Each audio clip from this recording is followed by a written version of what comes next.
first of all, the bike is produced in a limited edition, and all the parts around the bikes are quite exclusive. So a lot of carbon fiber, first full carbon frame on the bike, exclusive front fork, Öhlins front fork, the brakes. So everything is really exclusive on the bike.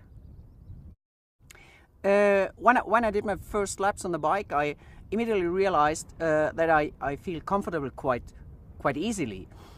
Some of proper race bikes are much more radical, so you won't be able, as an almost normal rider, to ride a MotoGP bike, for example. But this bike is easily to ride and quite easy to feel comfortable on it, even when it's really fast, lightweight, and this is quite an interesting feature.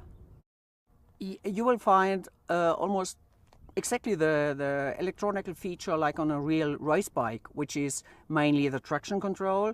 We work a lot of finding the grip level and getting the power on the ground. That's the main thing on such a strong bike.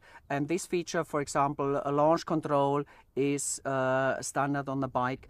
And all these features are easily fine adapted to each racetrack on the world. I think it's not really comparable, but it's the biggest step to find a way to make such a radical bike rideable. That's the question on each racetrack. How can you get the power on the ground and control it? And this is a really good combination, and it took around 3 laps when I was sitting first time on the bike to be much faster than on the stock 1000 RR, which is a really big number, and we are talking about almost 2 seconds, and this is really exclusive.